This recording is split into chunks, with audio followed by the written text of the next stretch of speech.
मैं सबसे पहले सुजाता जी को बहुत बहुत साधुवाद देना चाहूँगा इस पुस्तक को लिखने के लिए। उनका उन्होंने खुद ही बताया कि वो कैसा निजी संबंध महसूस करती हैं स्वामी जी के साथ।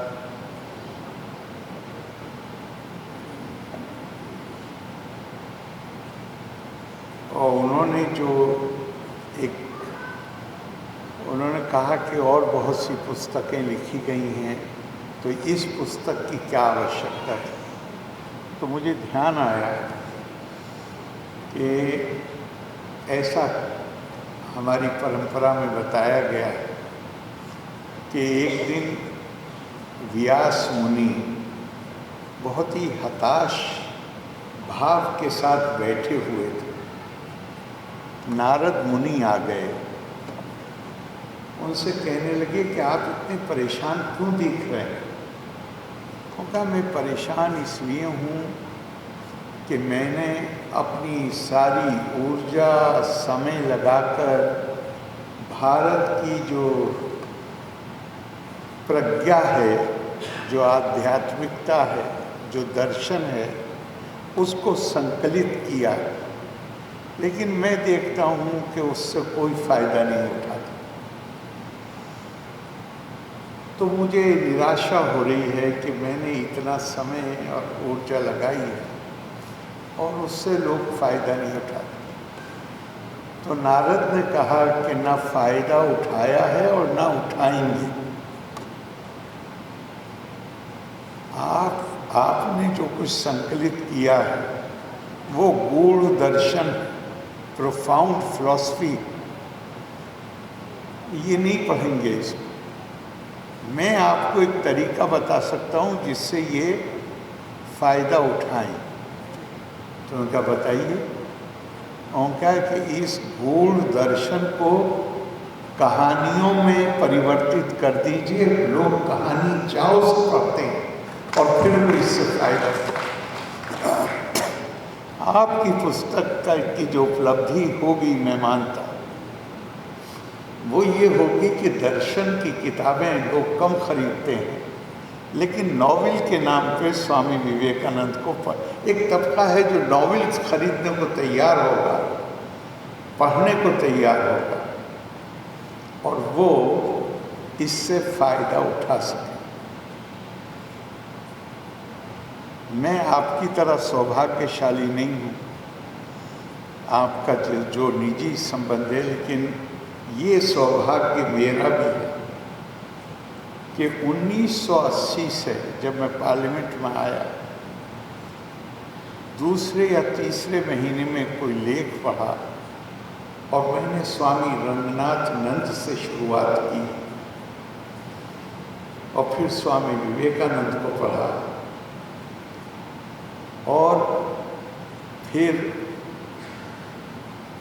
आदि शंकर को भी पढ़ने की रुचि पैदा हुई। और जैसा कि हमारी परंपरा में शिक्षा को परिभाषित किया गया है, मैं नहीं जानता कि दूसरे लोग मेरे अंदर वो परिवर्तन महसूस करते हैं या नहीं करते हैं, लेकिन मुझे ऐसे लगता है कि जो परिभाषा है तद्वितीय जन्म, कि रंगनाथनंद जी, स्वामी विवेकानंद और आदि को पढ़ने के बाद मुझे ये लगता है जैसे मेरा दोबारा जन्म हुआ। इतना मेरे ऊपर उसका मैंने गहरा असर महसूस किया। मेरे दृष्टिकोण बदल गए, मेरे सोचने का अंदाज बदल गया, दुनिया को देखने का अंदाज बदल गया।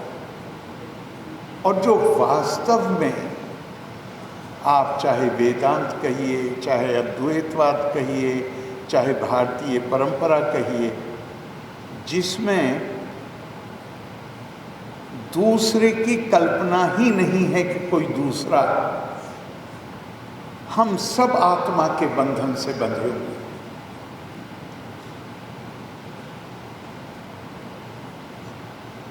मनसा एवा इदम आपदा व्यम नेहा नाना अस्ति किंचना।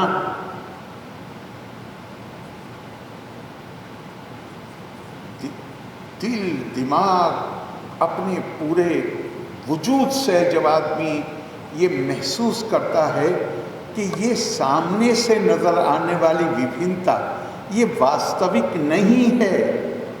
हमारी परंपरा सिखाती है कि इस वास्तविकता को, इसको सहन करना नहीं है, टॉलरेंस के लिए कोई जगह नहीं है, इसको स्वीकार करना है, इसका सम्मान करना है। लेकिन इसके साथ अपने अंदर ये क्षमता पैदा करनी है कि सामने से नजर आने वाली विविधता के पीछे छुपी हुई वास्तविक एकता को हम देख सकें और अपनायत महसूस कर सकें। तो मनसा एवा इदम आप्तव्यम नेहा नास्ति किंचना मृत्यो सा मृत्युम गच्छति या इहा नानेवा पश्यति।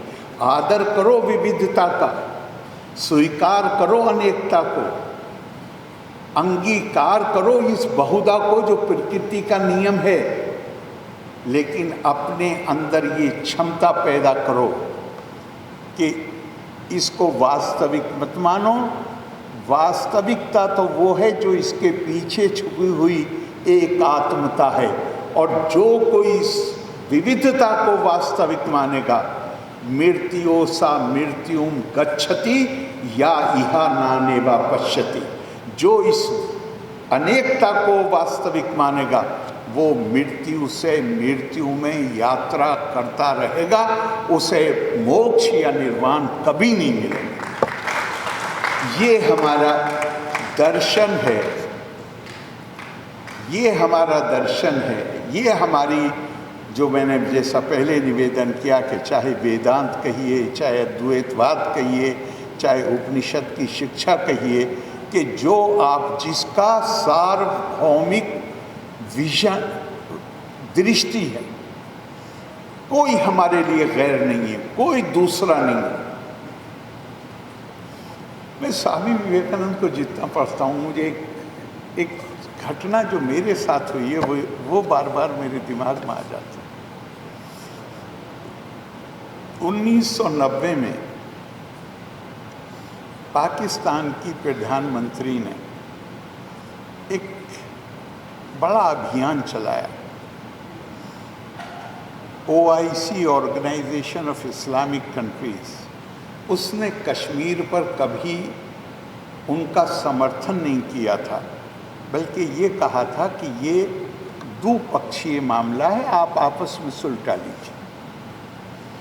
उन्होंने उसके लिए बहुत प्रधानमंत्री खुद हर सदस्य देश में गए। भारत सरकार की तरफ से वो जिम्मेदारी मुझे सौंपी गई उनकी बातों का जवाब देने की। तो बहुत सारे देश तो ऐसे थे जहां मैं पहले भी जा चुका था। इंडोनेशिया में कभी नहीं गया था। तो मुझे ध्यान आया कि यूनुस साहब हमारे एम्बेसडर रहे इंडोनेशिया। तो मुझे जाने से पहले उनसे मशवरा कर लेना चाहिए, वो मुझे गाइड कर सकेंगे कि वहाँ किस तरह हम उनसे बात करें। तो मैं फ़ोन करके उनके पास गया। उन्होंने बहुत सारी बातें हुई, पर मैं एक बात का जिक्र कर रहा हूँ। उन्होंने मुझसे कहा कि वो चूँकि पंडित जी के और सुकार्णों के बहुत ही मधुर संबंध थे, मित्रों की तरह, और वो अपने लिए कहा कि मुझे सुकार्णों ऐसे ही ट्रीट करते थे जैसे मैं पंडित जी के परिवार का हिस्सा हूँ। तो वो अक्सर अपनी जनसभाओं में मुझे फ़ोन करते थे कि तुम्हें साथ चलना। और जब मैं जनसभाओं में उनके साथ जाता था तो वो भाषा इंडोनेशिया में बोलते थे, और वो बार बार उनके मुंह से मैं सुनता था भीम अर्जुन, भीम अर्जुन।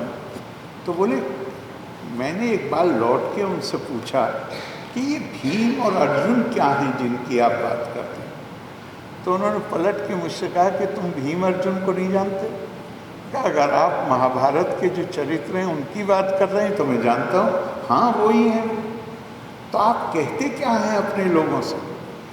मैं इनसे कहता हूँ, अब इस शब्दों पर गौर करिएगा, मैं इनसे कहता हूँ कि 200 साल डच लोगों की गुलामी करके तुम्हारा आत्मसम्मान और तुम्हारा आत्मविश्वास बिल्कुल ख़त्म हो गया है, और तुम ये भूल गए हो कि तुम भीम और अर्जुन की संतान हो।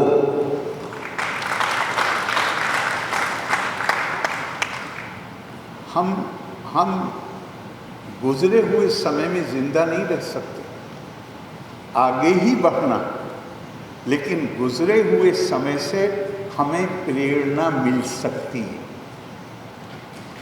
सुकार्नो बात कर रहे थे 200 साल की गुलामी की।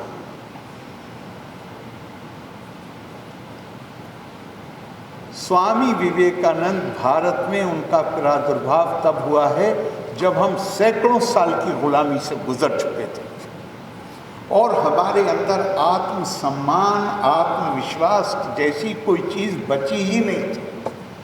खुद अपनी नज़रों में अपने आप को हीन समझते थे। अगर मैं ये कहूँ कि महात्मा गांधी से लेके बाकी भी सारे हमारे राष्ट्रीय नेता सबने स्वीकार किया, अपनी अपनी किताबों में पढ़ लीजिए, सबने स्वीकार किया। मैं नहीं ये कह रहा हूँ कि स्वामी भारत में भारतीयों के दिल में आत्मसम्मान और आत्मविश्वास और अपने इतिहास के बारे में एक गर्व की भावना पहली बार हजारों साल के बाद पैदा हुई, तो वो स्वामी विवेकानंद के जरिए पैदा। स्वामी विवेक, हम भूल गए थे कि हमारे पास एक ऐसी चीज़ है जिसके लिए भूख पूरी दुनिया में है। पूरी दुनिया दुनिया में 1948 में पहली बार दुनिया तो टुकड़ों में बटी हुई थी। पहली बार 1948 में 2 महायुद्ध लड़ने के बाद पहली बार स्वीकार किया गया, एक चेतना आई और स्वीकार किया गया, मानव बहैसियत मानव के प्रतिष्ठा का अधिकारी है। वरना उससे पहले क्या था?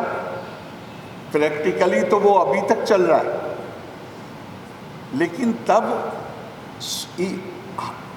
सोच के स्तर पर भी ये था, इनका रंग काला है, ये हमसे नीचे दर्जे के हैं, ये महिला है, इसको बराबर के अधिकार नहीं दिए जा सकते। सिर्फ 150 भी नहीं हुए, मैं बढ़ा के कह रहा हूँ।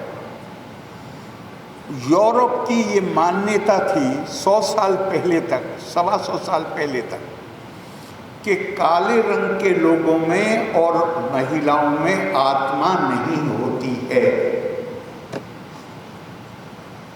भारत जब स्वतंत्र हुआ तो भारत में साक्षरता की दर केवल 17% थी, लेकिन यूनिवर्सल फ्रेंचाइज, सबको वोट का अधिकार, इसलिए कि हमारे नेता अच्छे थे। पूरे यूरोप, अमेरिका में हमसे जहाँ पहले ये तंत्र इलेक्शन का अपना लिया गया था, महिलाओं को एक ज़माने तक संघर्ष करना पड़ा वोटिंग राइट के लिए, तो भारत के हमारे नेता ज़्यादा अच्छे थे, बिलाशुबा अच्छे थे, लेकिन ये उनकी मेहरबानी नहीं थी। हमारी संस्कृति ने, आत्मा का कोई लिंग नहीं होता, जेंडर नहीं होता, हमारी संस्कृति ने महिला और पुरुष के अंदर केवल नहीं, पेड़ पौधों के अंदर भी, जब स्वामी विवेकानंद बात करते हैं विराट पूजा की, तो वो केवल इंसानों को नहीं कहते, कहते छोड़ दो, भूल जाओ इन 50 करोड़ देवी देवताओं को कुछ समय के लिए, ये जो इंसानी समाज है इनकी पूजा करने लगो, और उसमें एनिमल का लफ्ज भी इस्तेमाल करते हैं, उनकी भी सेवा की जरूरत है। सेवा और कुछ थोड़ी, पूजा और कुछ थोड़ी। मानव सेवा ही माधव सेवा। और क्या प्रेरणादायक उन्होंने वो संदेश जिसके लिए दुनिया भूखी, वो था कि जो उन्होंने सिस्टर निवेदिता को लिखा, I want to teach unto mankind their divinity and its manifestation in all movements of life. मैं मानवता को उसकी दिव्यता समझाना चाहता हूँ। मानव का दिव्यकरण और दिव्यता का मानवीयकरण, ये भारतीय संस्कृति का अनूठा योगदान, जिसे हम खुद भूल गए। स्वामी विवेकानंद ने हमें याद दिलाया। आपने उन्होंने कभी ये दावा नहीं किया कि ये विचार उनके अपने, उन्हें भी छोड़िए। आदि शंकर ने भी कभी दावा नहीं किया कि उनके अपने विचार। उन्होंने क्या किया कि ये भारत की जो पुरातन संस्कृति है, पुरातन प्रज्ञा है, शिक्षा है, इसको नए आलोक में उसके मुताबिक उसकी व्याख्या करके और लोगों के सामने प्रस्तुत किया। अब हम क्यों बहुत कामयाब, मैं ये तो नहीं कहूँगा कि हम बिल्कुल असफल हैं, लेकिन बहुत कामयाब नहीं कि हम वो जो स्वामी जी बार बार कहते थे, भारत के पास एक संदेश है दुनिया को देने की, भारत के पास एक संदेश है दुनिया को देने की, हम वो संदेश क्यों नहीं दे पा रहे? संदेश तभी दिया जा सकता है जब जो बात मैं कहूँ उसके अनुसार मेरा आचरण हो, फिर लोग मेरी बात सुनते हैं। वरना वो कहते हैं कि तुम हमें तो ये समझाने आए हो, तुम्हारे समाज में तो तुम अभी भी महिलाओं के खिलाफ भेदभाव कर रहे हो, तुम अभी भी तुमने वर्गों में बांटा हुआ है, ये बड़े हैं ये छोटे हैं। तो हमें सबसे पहले ध्यान रखिए, कोई भी भारत क्रांति का देश नहीं, भारत संक्रांति का देश है। हम संक्रांति को त्योहार के रूप में मनाते हैं। क्रांति तो सबको नजर आती है, संक्रांति क्या होती है? संक्रांति होती है ऐसा परिवर्तन जो पता ही नहीं चलता कब आया। क्रांतियाँ, इतनी बड़ी क्रांतियाँ दुनिया में 70 साल पहले हुई, पलट गई। भारत संक्रांति में विश्वास करता है। संक्रांति का मतलब क्या? व्यक्ति निर्माण, जिस पर सारा जोर था स्वामी विवेकानंद का। सारा जोर राष्ट्र निर्माण बगैर व्यक्ति के निर्माण के नहीं हो सकता। मेरी बात तभी लोग सुनेंगे जब वो देखेंगे कि मेरा आचरण उसके अनुरूप है। वो व्यक्ति निर्माण की प्रक्रिया है। तो हमारी सच्ची श्रद्धांजलि स्वामी विवेकानंद को, जिन्होंने सोते हुए भारत को जगाया। और क्या खूबसूरत बात, उन्होंने कहा मैं भविष्यवक्ता नहीं, ना मुझे चिंता है क्या होगा, लेकिन एक बात मैं स्पष्ट रूप से देख रहा हूँ कि भारत माँ पुनः जागृत हो गई और पहले से भी ज़्यादा शानदार तरीके से अपने सिंहासन पर आसीन हो गई।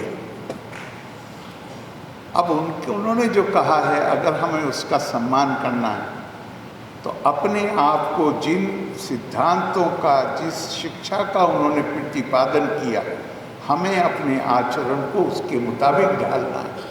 तब हमारे अंदर ये क्षमता पैदा हो सकेगी कि हम उनकी कही हुई भविष्यवाणी कि भारत के पास एक संदेश है दुनिया को देने के लिए, हम उसे दुनिया को दे सकें। उससे न केवल हमारी अपनी समस्याओं का समाधान होगा, बल्कि विश्व में भी पूरे एक नई व्यवस्था, जहां मानव का मानव के नाते सम्मान होगा, प्रतिष्ठा होगी और कोई किसी दूसरे के पैर पर पैर रखने का प्रयास नहीं करेगा। मैं आप सबको बहुत धन्यवाद देता हूँ। लेखक को पुनः उनको साधुवाद देता हूँ। लोका समस्ता सुखिनो भवन्तु। बहुत बहुत धन्यवाद। जय हिंद।